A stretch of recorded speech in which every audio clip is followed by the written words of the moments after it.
So take a look at my work up there, see if we can agree, and maybe there's some questions. Whatever we're talking about. Reese, what's happening? I've got a different y value for when I plug it into F values. Yeah, I did too. Oh, really? I got 0.143. I got point one there. I got I got 0.114. Right after Let's see if I maybe entered it in my calculator wrong. Let's see here. I got the one you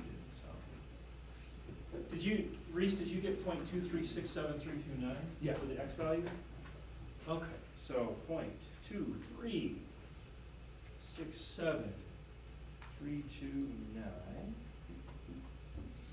Store up there. Okay, so there's that. And then I go 4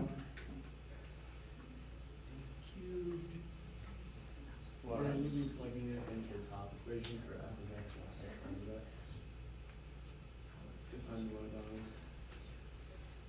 Yeah, we're plugging in x to the fourth plus 2x squared. Yeah. Yeah. So a 2 1 2 squared.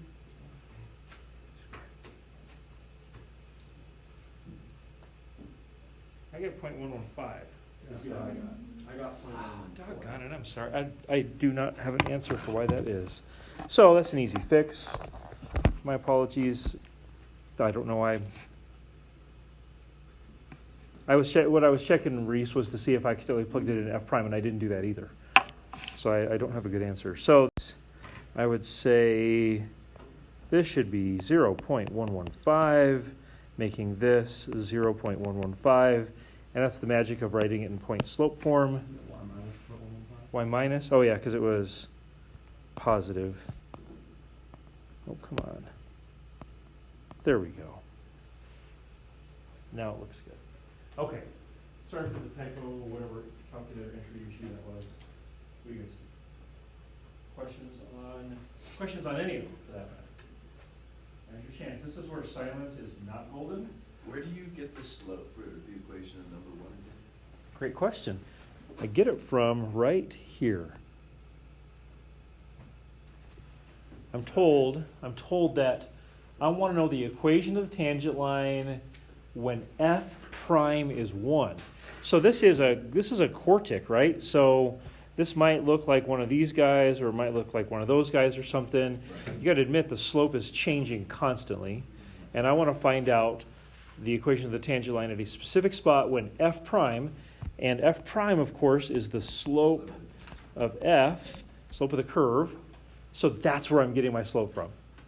So this is one of those rare, I don't know if it's rare or not, this is one of those situations where instead of me giving you like this lovely function and a point of tangency, I gave you a lovely function and a slope of the tangent line and asked you to find the point of tangency essentially to complete the equation of the tangent line. So I kind of gave you backwards information relative to what we have done on other questions perhaps. That makes sense. Okay. Others? On number 2, Yes. when the x is going to infinity, should we just be looking for a horizontal asymptote? Yeah. Now sometimes it's slant, but yeah. Okay. If we saw like that on the review quiz tomorrow, can we just jump straight to that conclusion? Yeah, I'm going to always try to model good, Okay. and with the exception of number 1 and correct work. So so I'm not going to put something up there that's different than what I would expect you to do. So we don't have to go through the whole thing of putting 1 over the highest degree of the denominator. If it says show rigorous Okay. steps to explain your work, then yeah. Okay. But if it just says evaluate, and you can look at that and say, oh, yeah, make sure you always follow the instructions, but if I haven't specified that I want to see some like lovely mathematics steps, then anybody else? Okay, so this will be a nice transition perhaps. I wrote this stuff up on the board here, so as we kind of transition over to our practicing for today, review quiz 2 is tomorrow. I'll get out of your way. Quiz 2 is tomorrow. Anything that's labeled RQ2 is fair game for that. Something that was not labeled RQ2 is not fair game for that. If that makes sense. So you just look back through your Unit 1 packet, your Unit 2 packet, and see those notations. Quiz 4 is on your derivative skills 1. And so for those that, like, for all of last week as we were doing derivative skills 1, there were plenty of folks that said, oh my gosh, I got to get that little page of derivative skills. I got to get that solid. I got to get that down in my mind. You basically have this week, right, up till Thursday to essentially do that. The good news is, as we continue to practice on chain rule things and other various things, you'll get more and more practice with that. Those derivative skill 1 ideas are not going to go away. So you'll get practice just by being in class. And then lastly, it's actually Wednesday. Some folks were speculating on which day it was. For us, I believe it's next Wednesday, unless I'm looking at my calendar wrong. Yeah, I think it's next Wednesday. Unit 1 test. Unit 1 test. So all the stuff we've been doing with like derivative skills 1, and we've been doing derivative skills 2 a little bit. All that stuff is not on the test. I'm always going to give you plenty of time to digest and continue to do quiz retries and such. And so we'll talk about that maybe a little bit more as this week goes on, but that'll be next Wednesday. Yes, ma'am? Quiz 4 is Thursday, right? Quiz 4 is Thursday. Yeah, Thursday. this Thursday. I don't know if she's doing. Correct. Yeah. Everybody else with a question? You can always look at your calendar, look at your Schoology, and questions arise from that, certainly let me know. Okay, we good?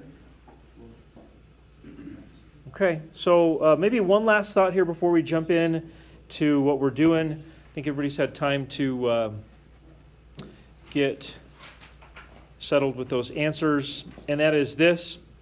There are still plenty of you that have quiz retries hanging out there. Remember, your quiz retries have got to be completed before the Unit 1 test. So for you guys, that's next Wednesday. And so I do not recommend in the slightest, I do not recommend that you do, like, try to do your quiz retries like next Tuesday.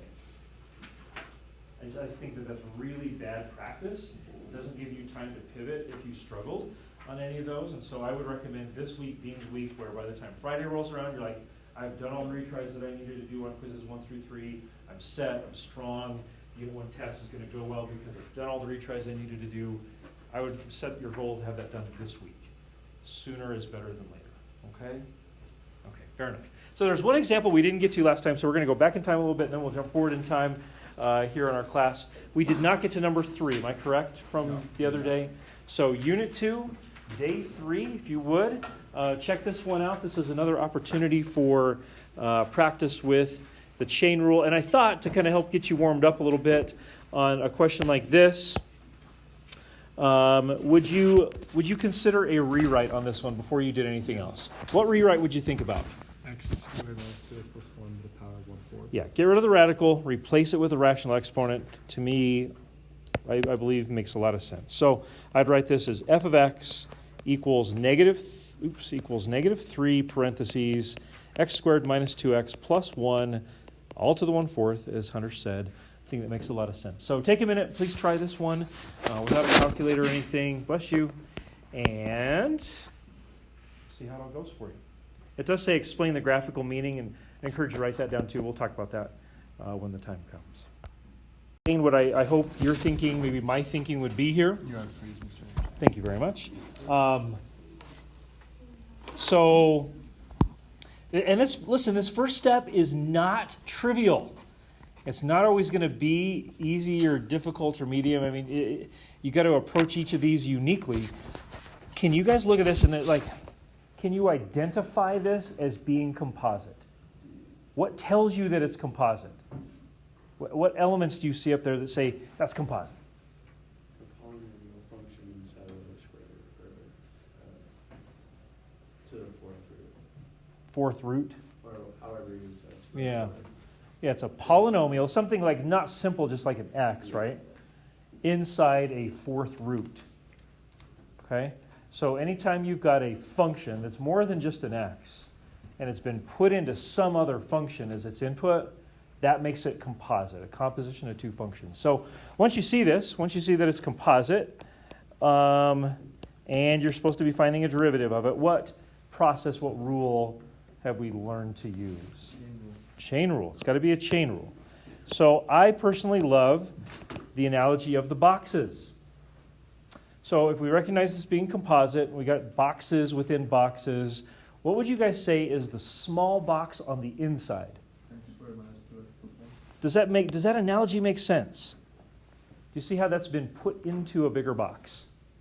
Okay, so then what's the bigger box? Yes, I usually say something to the fourth because I know it's a lot more complicated than just x to the fourth. So I'll say something to the fourth. And if you wanted to include that -3 as part of your outside box, you could, right? You could say it's -3 times something to the 1/4. Do you see the two boxes up there? Little box in red, bigger box in green.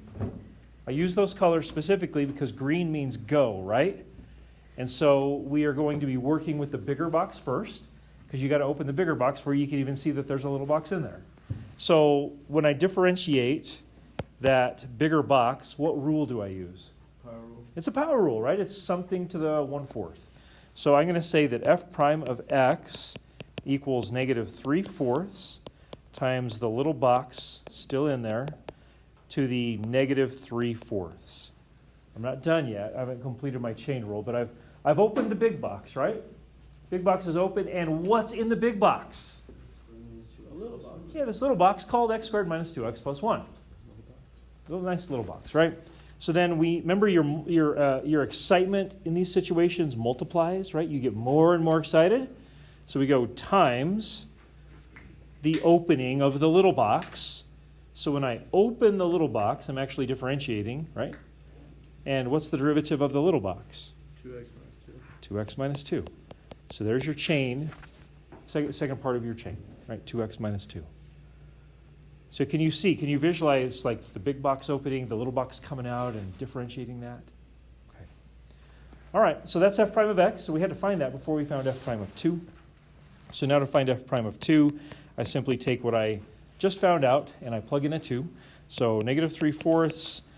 Do you guys figure out real quick that you just get a 1 right there? Kind of nice. And then 4 minus 2 is 2. So it's basically -3/4 times 2. So how about -3/2? Make sense? Happy? Yes? Okay. We need to talk about the meaning of that real quick, but do you have any questions on what we've done here in the last couple minutes on that? Okay. Anybody want to offer up an explanation as to what that actually, graphically speaking, means?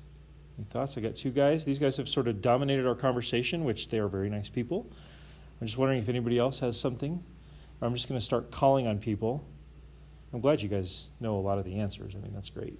It really is, but I don't know. Kaylin, what would you say? Slope of f of x at x equals 2. Yeah, slope of f when x equals 2. Well said. I like that. I'm not going to write any of these down. We'll just talk about them. Anybody have a slightly different take? I mean, hers is quite good. No problems with that at all. What were you going to say, Hunter? The slope of the tangent line at x equals 2. Just as good, right? Talking about the same thing. Because remember, the slope of the curve and the slope of the tangent line at our point of tangency are the same. So it'd be kind of hard to argue with either one of them. They really essentially said equivalent statements. That's good. Okay. Ready to move on a little bit? Okay. So let's move forward into where we actually are today. And that is Unit 2, Day 4. There's a couple that I definitely want to get to. Yeah, we'll get to them. Why don't you guys try number 1? This is worthwhile. Number 1. These are all good. Please try number 1. So find g prime of pi over 4. I wanted to do this one because it's really similar to the one we just did, right? The ending is a little different, but very similar. So, maybe, oh gosh, I don't know. I often find this is probably useful. Can anybody think of maybe a useful way to rewrite sine squared of x? Sine of x in parentheses. Yeah, sometimes people will forget that this is the true meaning of that notation. Thank you. This is the true meaning of that notation right here. And so, like, the way that it's customarily written sometimes is a little bit confusing. I think when you write it that way, is it easier for you to identify the little box and the big box? So you might want to do a brief rewrite. I don't know, it just kind of depends on how you feel about that notation. You don't need to. Think about it. The bigger concepts that thread their way through. I was able to talk with several of you, and I think we got some good stuff done. How about this? When you look at g of x, what's the big outside box? Something squared. Something being squared, yep. And what's the little tiny box on the inside? Sine. So as I differentiate this, my first rule is going to be a power rule, isn't it? It's going to be 2 times something. I don't know yet because I'm still opening the box to the first, right? 2 times something to the first. And I open that big box, and what's in there? Sine of x. Sine of x. What a lovely gift right there. So I've opened the big box, and I'm like, oh my goodness, well, I'd like to know what's inside that little box. So I take it out, and my excitement is? Cosine of x. My excitement is multiplying, because it's more boxes, right? So I go times. Now I open the little box, and I get cosine of x. And I've opened all the boxes at this point. Yay. Merry Christmas. So that would be my complete chain rule derivative. Power rule first, derivative of sine next. So far, so good? Okay. So now I plug in pi over 4. G prime of pi over 4, I get 2 times, what's sine of pi over 4? 1 over root 2. 1 over root 2. What's cosine of pi over 4? 1 over root 2. Wow, it's almost like this was designed to work out nicely for you. What's the answer? 2, 1. 1. Yeah. 2 times 1/2. Hey, okay, so that's cool. G prime of pi over 4 is 1. So we found that part. Then it says, explain the graphical meaning of that other. Goodness gracious, that looks complicated. So, I don't know, just for sake of argument, let's figure out what that would be numerically. What would that be numerically? -1. It'd be -1. But did anybody kind of zero in on what that thing actually is getting at, Nate? It's the slope of the normal line. Ah, the slope of the normal line, yes. That makes sense? Do you see how I did the reciprocal and then changed the sign with the -1? Yeah, you're right, Nate. Good. So I'll say this right here is the slope of the normal line to g at x equals pi over 4. And I think I kind of talked over Nate a little bit. I think you said something like that. It's really good. Nice work. Okay, how we doing? Chain rule getting a little friendlier? Hopefully. I hope so. Okay, so just now that the chain rule is getting a little friendlier, we're gonna wander a little further into the deep end. We're gonna skip number 2 for the moment. I'd like to do number 3 with you. Number 3. So flip over. I want to give you a thought on this and maybe an idea on a rewrite, and then I'm going to let you try it. Hopefully it goes awesome. Here we go. So number 3 says, find the values of x on the interval 0 to 2 pi for which the graph of f of x has a horizontal tangent line or lines. So if we're looking for tangent lines, whether they be horizontal or otherwise, how do you find information about tangent lines and slopes of tangent lines, Luke? We'll set f prime of x equal to 0. Yeah, we need to set f prime of x equal to 0, right? Because tangent lines that are horizontal have a slope of 0. Makes perfect sense. But we have to find f prime first, right? Because we just have f of x. Can anybody think of a worthwhile rewrite of f of x before we started trying to figure out what f prime is? Sine of 4 of x cubed. Similar to the last one, right? But there's a little more to it, right? Because if you look at this, you think, all right, f of x equals sine of 4x, quantity cubed. It's very similar to the one we just did. In fact, it's still sine even, so there's a lot of friendly similarities here. But there's, like I said, we've wandered a little further into the deep end. Why would I say that? What's going on with this one that's different from... There's a third. And the third little box. Isn't there like a little tiny box put into a medium-sized box, and then all of that's put into the biggest of boxes? Let's see if we can identify. What would you guys say is the very biggest box of the 3? Something cubed. Something cubed. Do you see it? It's like the big outside box. What about the middle-sized box? Sine of something. Sine of something. Agreed. And then what's the little itty-bitty box? 4x. 4x. So remember, as you open these boxes, aren't you forced to start with the biggest box? So see if you can unravel this using the chain rule and come up with f prime, and then we could follow Luke's instructions and I don't know, perhaps, probably use a calculator or something to figure out the locations of these horizontal tangent lines. Okay, so please give number 3 a try. Of cosine of ln of the absolute value of cosine of x. I am definitely not going to have time to fully explain this. Maybe, I don't know if I will or won't. It's just going to be tough. So here's the deal. What's the derivative of ln of something? 1 over something. 1 over that something, right? And then you think to yourself, okay, if I'm going to find dy dx, the something in this case is the absolute value of cosine. And so you'd tentatively say, well, hey, maybe it's 1 over cosine. But then you understand that ln of absolute value of cosine is clearly composite, right? We're sort of ignoring the absolute values at the moment. What's the derivative of the inside box? Negative sine. And so you could look at this and say, well, this is really negative sine of x over cosine of x. And what's that? Negative tangent of x. Now I'm going to show you this really quick. This will just take me maybe 1 minute. I totally ignored the absolute values, didn't I? And in this case, that's actually okay. Check this out. Are you guys okay with this?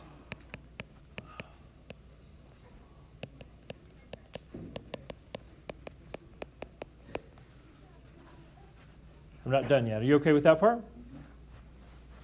Absolute value of cosine of x is just equal to cosine of x if cosine of x is positive. But if cosine of x happens to be negative, what's true? How do you find the absolute value of a negative expression? It would have to be this, wouldn't it? So then if I consider both cases, if I say, well, y equals ln of cosine, or y equals ln of negative cosine, again, kind of depending on which part of the graph we're talking about. Check this out. We already know this one. The derivative of ln of cosine, that would just be 1 over the inside times the derivative of the inside. That's negative tangent, right? This other one seems like it's going to be different, but it's not. It's 1 over negative cosine. What's the derivative of negative cosine? Isn't it negative sine? Also known as sine of x. And that's also negative tangent. So the big takeaway here is if you're doing the derivative of the ln of the absolute value of something, you can actually prove that you can just safely ignore the absolute values as if they weren't even there, and you're going to get the same answer either way. So I want to make sure that you guys saw that before you saw any WebAssign kind of stuff coming up. So